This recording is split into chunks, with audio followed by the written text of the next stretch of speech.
Hello friends, एक बार फिर पहलवान गुरुद्दीन ग्रुप ऑफ कॉलेज के यूट्यूब चैनल पर आपका स्वागत है। मैं संध्या राजपूत, हिंदी प्रवक्ता, हिंदी विभाग, Pahalwan Guruddin group of college, Panari, Lalitpur. दोस्तों, यदि आपको हमारा वीडियो पसंद आता है तो प्लीज़ हमारे चैनल को लाइक, शेयर और सब्सक्राइब जरूर करें और अपनी पढ़ाई को जारी रखने के लिए हमारे वीडियो के बेल आइकन को भी प्रेस करें ताकि हमारी नई वीडियो की नोटिफिकेशन आपको सबसे पहले मिल सके। फ्रेंड्स, आज मैं उपस्थित हुई हूँ एक नए टॉपिक के साथ जो बीए फर्स्ट ईयर के लिए बहुत ही महत्वपूर्ण और उपयोगी है।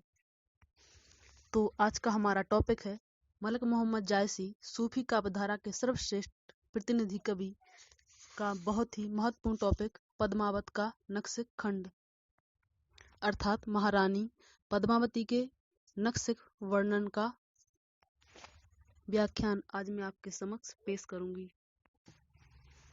तो दोस्तों, नक्श खंड का प्रथम श्लोक है, उसमें कहा है कि का सिंगार ओहि बरनो राजा, ओहि सिंगार ओहि पे छाजा। प्रथम शीस कस्तूरी केसा, बलि बासुकी काक और नरेसा। भौर केस वह मालती रानी, विसरह लुरे लेल अधरानी। बैनी छोरी छार जवारा, सरग पतार हुई अंधियारा। कौंबर कुटिल केस नंकारे, लरहई भरे भुअंग बैसारे। वेधे जनो मलय गुरिवासा, सोह चढ़े लौटहु पासा। घुंघरवार अलकें बिसबारी, सकरें प्रेम चहें घिहु परी। अर्थात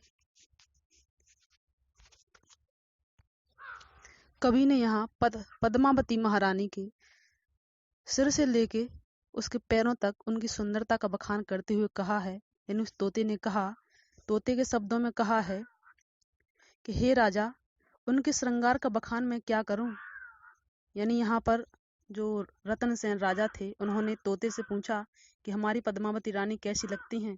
तो सुगमे ने उनके श्रृंगार का, उनकी सुंदरता का वर्णन करते हुए कहा कि हे राजन, उनके श्रृंगार का मैं क्या बखान करूं।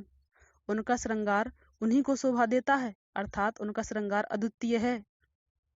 सर्वप्रथम सिर पर कस्तूरी से केस काले हैं, बले बासुकी काक और नरेसा, अर्थात रानी पद्मावती जिन पर नागराज बासुकी भी बलि जाता है, और राजा की तो बात ही क्या।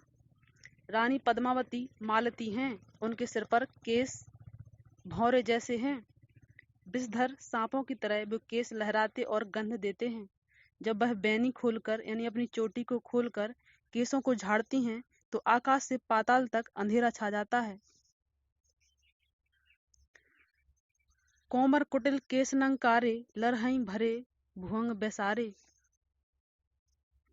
कोमल कुटिल केस काले नागों की भांति हैं, वे विषधर भुजंगों की तरह लहराते से भरे हैं, मानो शरीर रूपी मलयगिरी की सुगंध ने उन केस रूपी नागों को बेध दिया था।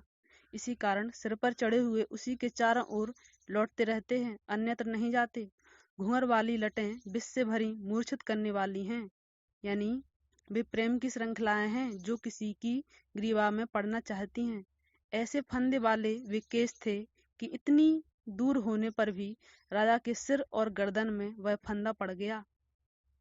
अष्टकुल के नागों के अधिपत मानो उन्हीं केसों में बंदी बने हुए थे। उन केसों के मोड़, मुड़कदार फंदे और मूर्छित करने वाली विष भरी शक्ति 8 महानागों से कम नहीं थी। अर्थात उनके सिर पर जो काले केस छाए हुए थे, घुंघराले, वो ऐसे लगते थे जैसे सांप कुंडली मारकर बैठे हुए हों। दोस्तों, इसी क्रम में हम नेक्स्ट दोहा यानी नेक्स्ट पद को जानते हैं।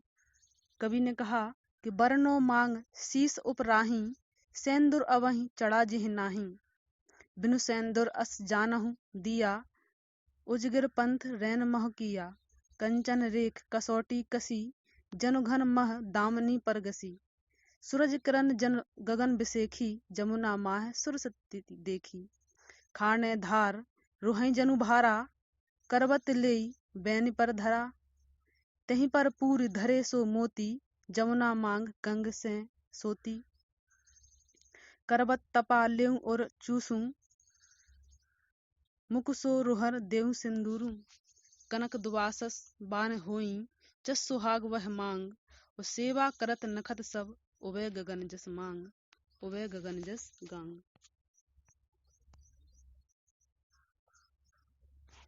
दोस्तों, इस प्रकार से वह सुगमा यानी वह तोता राजा के समक्ष उनके सिर के ऊपर जो मांग है उसका वर्णन करते हैं। तोता कहता है, अब सिर के ऊपर जो मांग है उसका वर्णन करता हूँ। उस पर अभी सेंदूर नहीं चढ़ा है, अर्थात वह बाला अभी अविवाहित है, क्योंकि सिंदूर के बिना ही ऐसी है मानो दीपक जलता है। वह रात्रि में भी मार्ग में उजाला करती है,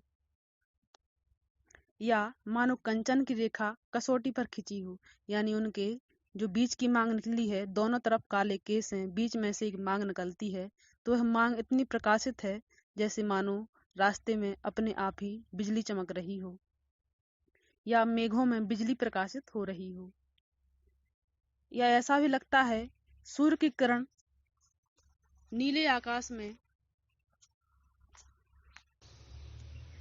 अर्थात सूर्य की किरण नीले आकाश में सुशोभित है, या यमुना की नीली धारा में अग्नि रूपणी सरस्वती की धारा दिखाई पड़ती है, या ऐसा भी लगता है उनकी मांग को देखकर कि खांडे की धार रक्त से भरी है, या किसी ने करवत लेकर बेड़ी पर रख दिया है। और उस मांग में जो मोती पूरे गए हैं वो ऐसे लगते हैं मानो यमुना में गंगा की धारा मिली हो, क्योंकि हम और आप जानते हैं कि यमुना का रंग काला होता है, उसी प्रकार से उनके बाल काले हैं। गंगा बिल्कुल स्वच्छ और श्वेत होती है, उसी प्रकार से उनकी मांग। तो ऐसा लगता है जैसे गंगा और यमुना का मिलन हो गया हो, या यमुना में गंगा की पतली सी धार मिल गई हो। इसके आगे तपस्वी मृत्यु का आह्वान करके जो सिर पर आरा करते हैं, वह इसलिए कि शायद उसी रुधिर से पद्मावती अपनी मांग में सिंदूर भरे। वारहबानी सोने जैसी बनने के लिए वह मांग सौभाग्य यानी सुहागा चाहती हैं। नक्षत्र और तारे, माथे का टीका उसमें जो जड़े हुए नंग के समान है, उसकी सेवा करते हैं। उनकी खाली मांग को देखकर ही ऐसा लगता है जैसे नक्षत्र के तारों ने उनकी मांग भर दी हो, क्योंकि उनकी मांग में अभी इस समय मोती सुशोभित हो रहे हैं। उनके साथ वह मांग रात में आकाश गंगा की समान जगमगाती है। दोस्तों, मलिक मोहम्मद जायसी ने यहाँ पर पद्मावती के जो सिर पर मांग है उसका वर्णन किया है। इस प्रकार से वो लगातार सिर से लेकर पांव तक संपूर्ण शरीर और संपूर्ण श्रृंगार का वर्णन करते हैं। दोस्तों, पहलवान गुरुद्दीन ग्रुप ऑफ कॉलेज शिक्षा के क्षेत्र में निरंतर और लगातार विकास के लिए